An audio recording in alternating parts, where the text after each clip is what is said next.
ఇప్పుడే country delight యాప్ని download చేసుకోండి. Download the country delight app now. Amaravati నమో నమః. అమరావతి నమో నమః. అమరావతి నమో నమః. వేదిక మీద ఆర్కిటెక్ట్ ఆఫ్ మోడర్న్ భారత్ గౌరవ ప్రధానమంత్రి నరేంద్ర మోడీ గారికి, మన పేదల నాయకుడు గౌరవ ముఖ్యమంత్రి చంద్రబాబు నాయుడు గారికి, నా అన్న గౌరవ ఉప ముఖ్యమంత్రి పవన్ అన్నకి, వేదిక పైన ఇతర గౌరవ పెద్దలకు, ప్రాణాలు సైతం లెక్క చేయకుండా అమరావతి కోసం పోరాడిన రైతులకు, ప్రజలకు నా హృదయపూర్వక నమస్కారాలు. ముందుగా పహల్గామ్ ఉగ్రవాద దాడిలో చనిపోయిన వారికి నేను నివాళులర్పిస్తున్నా. ఉగ్రవాదుల దాడిలో చనిపోయిన వారి కుటుంబానికి దేశం మొత్తం అండగా నిలబడుతుంది. పాకిస్తాన్ గీత దాటింది, అమాయకుల్ని చంపింది, చాలా పెద్ద తప్పు చేసింది. ఒక్క పాకిస్తాన్ కాదు, 100 పాకిస్తాన్లు వచ్చినా భారతదేశ నేలపై మొలిచిన గడ్డి కూడా పీకలేరు. 100 పాకిస్తాన్లకు సమాధానం చెప్పే ఒక్క మిసైల్ మన దగ్గర ఉంది. ఆ మిసైల్ ఏంటో తెలుసా? నమో గౌరవ ప్రధానమంత్రి నరేంద్ర మోడీ గారు. సింహం ముందల ఆటలు ఆడకూడదు, ఆడితే ఏమవుతుంది? మన సింహం నమో కొట్టే దెబ్బకి వరల్డ్ మ్యాప్లోనే పాకిస్తాన్ అని మిస్సింగ్ రావటం ఖాయం. ఈరోజు పాకిస్తాన్ ఆర్మీలో పనిచేసేవారు కొంతమంది రాజీనామా చేశారు, కొంతమంది సెలవులు పెట్టిపోయారు. దట్ ఈస్ మన నమో. నమో కొట్టే దెబ్బకి పాకిస్తాన్ దిమ్మ తిరుగుతాం ఖాయం. ఈరోజు నేను గర్వంగా చెప్పగలుగుతున్నా, ఎంటైర్ నేషన్ స్టాండ్స్ విత్ మన నమో. కేంద్రం ఈరోజు కులగణన చేయాలన్న నిర్ణయం తీసుకుంది. ఇది ఒక నిర్ణయం కాదు, ఇది ఒక సంచలనం. Wear others hesitated for decades, Namo acted, rewriting history with courage. True to his commitment to empower the marginalized and deprived, Namo's bold stroke will deliver social justice in its truest form. నమో గారికి ఆంధ్రప్రదేశ్ అన్న, అమరావతి అన్న ఎంతో ప్రేమ. ఇప్పుడు ఆయన ఢిల్లీలో ఎంత బిజీగా ఉన్నారో మనందరూ తెలుసు. ఆయన ఈ కార్యక్రమానికి వచ్చారు. 2024 ఎన్నికల్లో ప్రజలు ఎన్డీఏ ప్రభుత్వానికి 94 సీట్లు గెలిపించారు. అందుకే మన ప్రధాని నమో గారు ఆంధ్రప్రదేశ్ కోరిన అన్ని కోరికలు తీరుస్తున్నారు. మొన్నే విశాఖపట్నానికి వచ్చి railway zone, NTPC green project, Nakkapalli bulk drug పార్క్కి నిధులు కేటాయించారు. ఏకంగా విశాఖపట్నం ఉక్కు ఫ్యాక్టరీని కాపాడారు. ఇప్పుడు అమరావతికి వచ్చి నిధులే కాదు పనులు కూడా ప్రారంభించబోతున్నారు.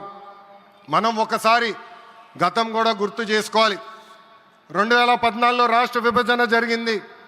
కట్టుబట్టలతో మెడబట్టి మన బయటికి గెంటేశారు. ఎక్కడి నుంచి పరిపాలించాలో తెలియని పరిస్థితి. కానీ మన సిబిఎన్ గారికి సంక్షోభాలు కొత్త కాదు. ఒక పక్కన సంక్షేమం, మరో పక్కన అభివృద్ధి చేసి చూపించారు. అందరి ఆమోదం తెలిపిన తర్వాతనే అమరావతి రాజధానిగా ప్రకటించారు. రైతులు చేసిన త్యాగం వల్ల ఈరోజు అమరావతి ఏర్పడింది. ఒకే రాజధాని, అభివృద్ధి వికేంద్రీకరణ అనే ఎజెండాతో మన ప్రభుత్వం ముందరికెళ్ళింది. రాయలసీమను ఎలక్ట్రానిక్స్, ఆటోమోటివ్, రెన్యూవబుల్ ఎనర్జీ హబ్గా తయారు చేశాం. గోదావరి జిల్లాలో ఆక్వాని పెద్ద ఎత్తున ప్రోత్సహించాం. ఉత్తరాంధ్రలో ఐటీ, ఫార్మా కంపెనీలు కూడా ఆనాడు మనం తీసుకొచ్చాం. కానీ 2019 నుంచి 24 వరకు విధ్వంస పాలన మనం చూసాం. మన సిబిఎన్పై ఉన్న వ్యక్తిగత కక్షతో అమరావతిని చంపేయాలని చూశారు. ఒక్క ఇటుక కూడా పెట్టకుండా 3 రాజధానులంటూ 5 సంవత్సరాలు గడిపేశారు. 8 ఏళ్ల పిల్లోడి దగ్గర నుంచి 80 సంవత్సరాల వృద్ధుల వరకు జై అమరావతి అంటూ జెండా బతుకుని రోడ్డు పైకి వచ్చి ధర్నాలు చేస్తాం, పోరాటాలు చేస్తాం, మనందరం చూసాం. జై అమరావతి అన్నందుకు రైతులకి సంఖ్యలు వేశారు. జై అమరావతి అన్నందుకు మహిళా రైతుల్ని పోలీస్ బూటులతో తన్నిచ్చారు. జై అమరావతి అన్నందుకు రైతుల్ని ఏకంగా పేడ్ ఆర్టిస్టులు అన్నారు. ఎన్ని అరాచకాలు చేసినా అమరావతి రైతులు తగ్గేదే లేదన్నారు. 1631 రోజుల పాటు అమరావతి ఉద్యమం కొనసాగింది. 2070 మంది రైతులు చనిపోయారు. సుమారుగా 3000 మంది రైతుల పైన ఆనాటి ప్రభుత్వం దొంగ కేసులు పెట్టింది. ఎన్ని కుట్రలు చేసినా జై అమరావతి అన్న నినాదం ఆపలేకపోయారు. అయినా ఆపేదానికి పీకేదానికి అమరావతి ఎవరో ఇంట్లో పెంచుకున్న మొక్క కాదు, జనం గుండెల్లో దాచుకున్న ప్రజా రాజధాని. అమరావతికి శంకుస్థాపన చేసింది ఎవరు? మన నమో శంకుస్థాపన చేసిన అమరావతి ఆపే దమ్ము ఎవరికి లేదు. 1631 రోజుల పాటు పోరాడి అమరావతిని నిలబెట్టిన రైతులకి నేను ఈరోజు శిరస్సు వంచి నమస్కరిస్తున్నాను. ప్రధాని నమో గారి చేతి మీదుగా అమరావతి పనులు తిరిగి ప్రారంభం అవుతున్నాయి. ఇంకా అమరావతి అన్స్టాపబుల్. అభివృద్ధి వికేంద్రీకరణ అంతే స్పీడ్గా జరిగిపోతుంది.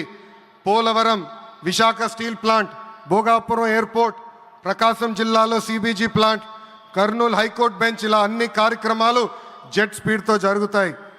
ప్రజాప్రభుత్వం ఏర్పడిన 10 నెలల్లోనే 8 లక్షల కోట్ల పెట్టుబడితో వాటి ద్వారా 5 లక్షల మందికి ఉద్యోగాల అవకాశాలు కల్పించడానికి అనేక నిర్ణయాలు మేము తీసుకున్నాం, ఒప్పందాలు కుదిరించుకున్నాం.